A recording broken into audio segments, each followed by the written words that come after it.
तो दोस्तों आज हम एक ऐसी लड़की की जर्नी देखेंगे जो अपने प्रिंस को माउस से वापस इंसान बनाना चाहती है और इसमें उसकी मदद करती है एक नौसिखिया जादूगर। तो चलिए शुरू करते हैं।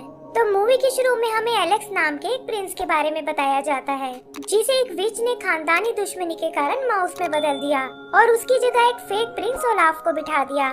फिर एक दिन उनके राज्य में एक एला नाम की लड़की आई जिसके साथ उसकी जादूगर दोस्त क्रिस्टल और वोल्टर और मैनी नाम के 2 माउस थे। उन्होंने किसी तरह उस विच को मार डाला, लेकिन मरते हुए विच ने एला को एक स्टोन में बदल दिया।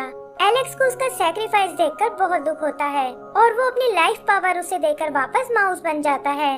तब से एला और उसके फ्रेंड्स कोई ऐसा तरीका ढूंढ रहे हैं जिससे वो एलेक्स को फिर से इंसान बना सके। ऐसे ही एक दिन क्रिस्टल भागती हुई एला के पास आती है और बताती है कि उसने श्राप को तोड़ने वाला स्पेल ढूंढ लिया है। इसके लिए वो उन्हें कुछ चीजें लाने को बोलती है, जैसे ब्लैक फेदर, रेनबो एग और ब्लू फ्लावर का स्टेमिन। इन सब को मिलाकर वो एक मैजिकल पोशन बनाती है, लेकिन एलेक्स पर इसका कोई असर नहीं होता और उल्टा वो उसे घायल कर देती है। क्रिस्टल समझ जाती है कि अभी वो एक परफेक्ट जादूगर नहीं बन पाई है और इसीलिए उसके स्पेल्स अच्छे से काम नहीं कर रहे। तभी उसकी नजर स्पेल बुक के ऑथर पर पड़ती है जिसका नाम डॉक्टर नोइटोल है और उन्हें लगता है कि वो शायद उनकी मदद कर सकता है। एला एलेक्स से वहीं पैलेस में रुकने को कहती है और अपने दोस्तों के साथ उस ऑथर के घर पहुंच जाती है।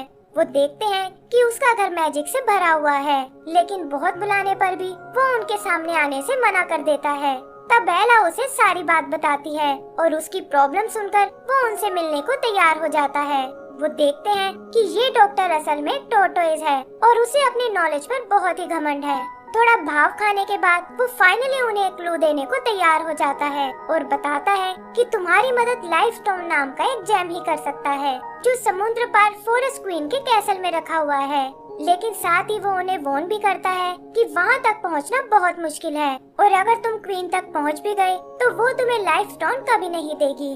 क्रिस्टल को लगता है कि वो बस उन्हें बेवकूफ बना रहा है, लेकिन एला उसे वहाँ तक पहुँचने में अपनी मदद करने को कहती है। तब डॉक्टर उन्हें बताता है कि मेरे बैकयार्ड में एक क्लाउड रहता है और अगर तुम उसे मना सको तो वो तुम्हें समुद्र के पार ले जा सकता है। ये सुनकर वो सब उस क्लाउड से मिलने जाते हैं, लेकिन देखते हैं कि वो उनकी बात सुनने को बिल्कुल तैयार नहीं है। क्रिस्टल फ्रस्ट्रेट होकर उस पर अपना मैजिक यूज करती है और इससे क्लाउड को भी गुस्सा आ जाता है। एला समझ जाती है कि वो तो बस उनके साथ खेलना चाहता है और जल्दी ही उसमें और क्लाउड में दोस्ती हो जाती है। एला फाइनली उसे अपनी जर्नी के लिए तैयार कर लेती है और ये देखकर क्रिस्टल उदास हो जाती है। आगे हम उन सबको उस कैसल की ओर जाते हुए देखते हैं और एला नोटिस करती है कि क्रिस्टल का मूड अचानक से खराब हो गया है। एला उससे इसका कारण पूछती है, जिस पर क्रिस्टल बताती है कि शायद वो अपने ग्रुप के लिए एकदम यूजलेस है और यहाँ तक कि अपना मैजिक भी ठीक से नहीं यूज कर पाती। उसे लगता है कि वो कभी एक परफेक्ट जादूगर नहीं बन पाएगी और शायद अब उसे जादू करना छोड़ देना चाहिए। तब एला उसे समझाती है कि इंसान को कोशिश करना कभी नहीं छोड़ना चाहिए और वो उसे खुद पर यकीन रखने को बोलती है। फिर जल्दी ही वो लोग उस फॉरेस्ट तक पहुंच जाते हैं और क्लाउड उन्हें वहीं छोड़कर वापस चला जाता है। यहाँ उनका सामना एक बोलने वाले पेड़ से होता है जो खुद को इस फॉरेस्ट का गाइड बताता है और कहता है कि मैं तुम्हें उस कैसल तक तुरंत पहुँचा दूंगा। वो देखते हैं कि ये पेड़ चलने में बहुत स्लो है, लेकिन कोई और चारा न होने के कारण उन्हें उसे ही फॉलो करना पड़ता है। पेड़ की मदद से फाइनली वो उस कैसल तक पहुंच जाते हैं और देखते हैं कि 2 गार्ड्स वहाँ की पहरेदारी कर रहे हैं। क्रिस्टल अपने माउस फ्रेंड के साथ उनका ध्यान भटकाती है और पीछे से एला उस कैसल के अंदर चली जाती है। वहाँ उसे फॉरेस्ट क्वीन का रूम दिखाई देता है जिसमें कुछ अजीब सी स्टैचूज रखे हुए हैं। तभी एक लैंप जिंदा होकर उसके सामने आ जाता है और कहता है कि तुम शक्ल से मुझे एक चोर लग रही हो। वो एला से खुद को अपने साथ ले जाने को बोलता है और कहता है कि मैं रास्ते में तुम्हारे बहुत काम आऊंगा। देखते ही देखते वो दूसरे स्टैचूज भी एला से यही रिक्वेस्ट करने लगते हैं, जिसमें एक जीनी और एक मैजिकल कारपेट भी है। फिर एला गलती से एक मैजिकल पेंटिंग में चली जाती है और एक के बाद एक उसे वहाँ कई खतरों का सामना करना पड़ता है। तभी उन्हें फॉरेस्ट क्वीन के आने की आवाज सुनाई देती है और एक लेडी एला को पेंटिंग से बाहर निकाल देती है। लैंप उसे जल्दी से एक अलमारी में छुपने को कहता है और तभी क्वीन अपने रूम में आ जाती है।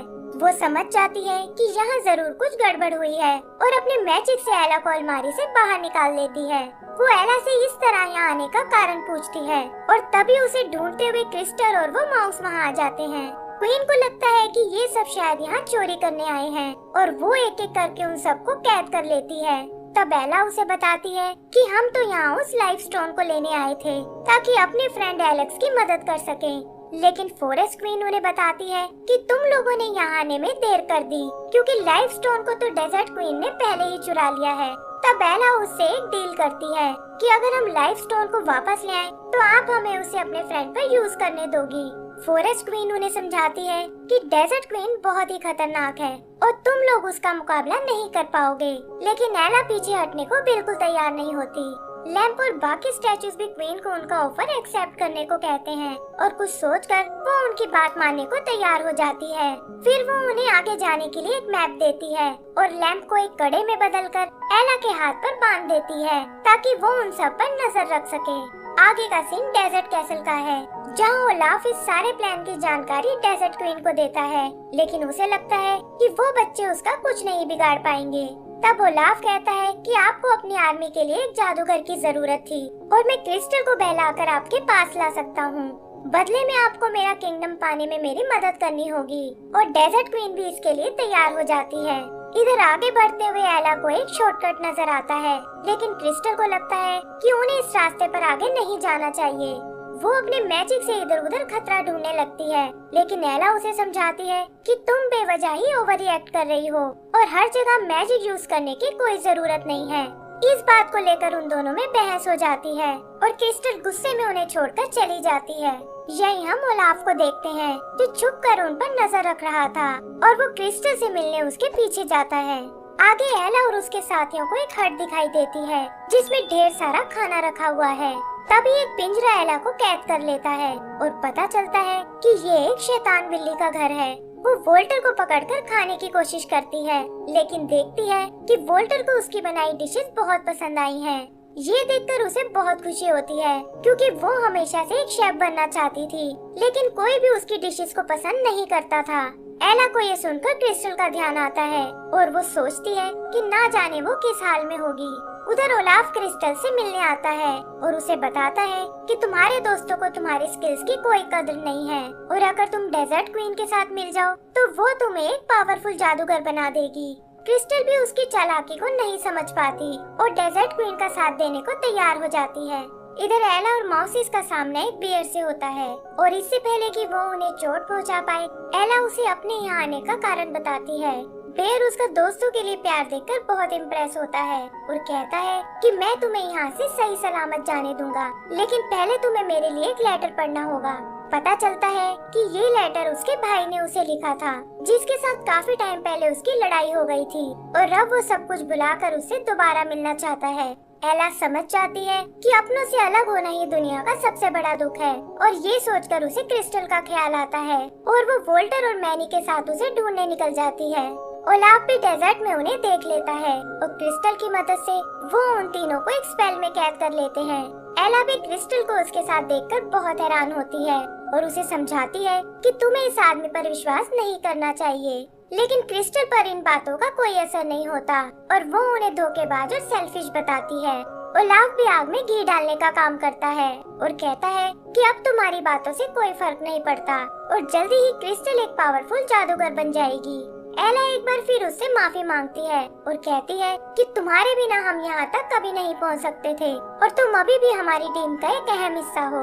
ये सुनकर क्रिस्टल को अपनी गलती का एहसास हो जाता है और अपने दोस्तों को आजाद करके वो ओलाफ को स्पेल में कैद कर लेती है। आगे वो एक लंबा रास्ता तय करके उस कैसल तक आते हैं, जिस तक जाने के लिए उन्हें एक ब्रिज क्रॉस करना होगा। लेकिन जैसे ही वो उसके सेंटर में आते हैं, वो ब्रिज टूटने लगता है और ये लोग बड़ी मुश्किलों से बचते हुए दूसरी तरफ आते हैं। फिर कुछ बबल्स उन्हें उठाकर ऊपर पैलेस में ले जाते हैं और यहाँ उनका सामना उस डेजर्ट क्वीन से होता है। वो उन्हें बताती है कि लाइफ स्टोन से मैं अपने डेजर्ट को हरा भरा करना चाहती हूँ और यही मेरी डेस्टिनी है। एला उससे किसी और तरीके के बारे में पूछती है, जिस पर क्वीन कहती है कि मुझे अपने काम के लिए जादूगर की जरूरत है और अगर क्रिस्टल यहाँ रहने को तैयार हो जाए तो मैं तुम्हें वो लाइफ स्टोन यूज करने के लिए दे सकती हूँ। क्रिस्टल उसकी बात मानने को तैयार हो जाती है और एला को समझाती है कि इससे वो एलेक्स को फिर से इंसान बना सकती है और डेजर्ट क्वीन की मदद से उसका बड़ा जादूगर बनने का सपना भी पूरा हो जाएगा। फिर डेजर्ट क्वीन उसके हाथ में वो लाइफ स्टोन देती है, लेकिन पता चलता है कि ये सब उसका एक प्लान था और उसने क्रिस्टल को अपने स्पेल में बांध लिया है। उसे कंट्रोल करके वो एला को पहाड़ी से नीचे गिरा देती है और क्रिस्टल को अपने साथ कैसल में ले जाती है। इधर एला किसी तरह बच जाती है और वोल्टर और मैनी के साथ ऊपर कैसल की ओर चढ़ने लगती है। उधर डेजर्ट क्वीन क्रिस्टल से एक बार फिर सोचने को कहती है और बताती है कि मैं तुम्हारा परफेक्ट जादूगर बनने का सपना पूरा कर सकती हूँ, लेकिन क्रिस्टल ऐसा करने से मना कर देती है। तभी एला और उसके माउस वहाँ आते हैं और क्वीन को बातों में उलझाकर लाइफ स्टोन को चुरा लेते हैं। क्रिस्टल भी स्पेल टूटने से आजाद हो जाती है और वो सब कैसल से बाहर आ जाते हैं। डेजर्ट क्वीन गुस्से में उन पर अटैक करती है, जिसके लगते ही क्रिस्टल एक डॉल में बदल जाती है। एला को ये देखकर बहुत दुख होता है और वो डेजर्ट क्वीन से इसका बदला लेने की सोचती है। डेजर्ट क्वीन उस पर भी अपना स्पेल यूज करने की कोशिश करती है, लेकिन एंड टाइम पर वहाँ फॉरेस्ट क्वीन आ जाती है। फॉरेस्ट क्वीन एला से वो लाइफ स्टोन लाने को कहती है, क्योंकि उसके बिना वो डेजर्ट क्वीन का मुकाबला नहीं कर पाएगी। और ये सुनकर एला तुरंत उसे ढूंढने निकल जाती है। पता चलता है कि वो लाइफ स्टोन मैनी के पास है, लेकिन तभी उनके सामने ओलाफ आ जाता है। वो उनसे स्टोन छीनने की कोशिश करता है, लेकिन एला वहाँ आकर उस स्टोन को पकड़ लेती है। तभी वो माउस ओलाफ पर अटैक कर देते हैं और इसी हड़बड़ी में उनके साथ साथ एला भी पहाड़ी से नीचे गिरने लगती है। लेकिन इससे पहले कि वो लोग नीचे जमीन से टकराएं, क्लाउड वहाँ आकर उन्हें बचा लेता है और बताता है कि डॉक्टर ने उसे उनकी मदद करने भेजा है। फिर वो उड़ते हुए वापस कैसल की ओर आते हैं और देखते हैं कि डेजर्ट क्वीन ने फॉरेस्ट क्वीन को ट्रैप कर लिया है। एला किसी तरह बचते हुए उस स्टोन को फॉरेस्ट क्वीन की ओर उछालती है, लेकिन वो देखते हैं कि डेजर्ट क्वीन भी उसे पकड़ने आ रही है। तभी फॉरेस्ट क्वीन एला के हाथ में बंधे उस लैंप को एक्टिवेट करती है और उसकी रोशनी डेजर्ट क्वीन को चकाचौंध कर देती है। लाइफ स्टोन भी फाइनली फॉरेस्ट क्वीन की छड़ी तक पहुंच जाता है और वो डेजर्ट क्वीन को उड़ाकर दूर फेंक देती है। आगे हम उन सभी को फॉरेस्ट कैसल में देखते हैं, जहाँ क्वीन उन्हें बताती है कि वो एलेक्स और क्रिस्टल में से किसी एक को ही ठीक कर सकते हैं। तब एलेक्स उससे क्रिस्टल को जिंदा करने को कहता है, क्योंकि उसकी ये हालत उसी की वजह से हुई है और एला को भी उसकी बात माननी पड़ती है। फिर क्वीन स्टोन की पावर से क्रिस्टल को ठीक कर देती है और हम देखते हैं कि वो इस बार एक नए रूप में है। क्रिस्टल एलेक्स को माउस के रूप में देखकर बहुत हैरान होती है और तब फॉरेस्ट क्वीन उसे सारी बात बताती है और ये सुनकर क्रिस्टल को बहुत दुख होता है। आगे क्वीन उसे बताती है कि लाइफ स्टोन ने तुम्हारी मैजिकल पावर को बढ़ा दिया है, जिससे तुम भी एक परफेक्ट जादूगर बन चुकी हो और अब तुम फिर से अपना पहले वाला स्पेल ट्राई कर सकती हो। क्रिस्टल भी ये सुनकर खुश हो जाती है और अपने दोस्तों से स्पेल की चीजों को फिर से इकट्ठा करने को बोलती है। फाइनली उसके स्पेल से एलेक्स फिर से इंसान बन जाता है और इसी के साथ हमारी ये मूवी भी खत्म हो जाती है।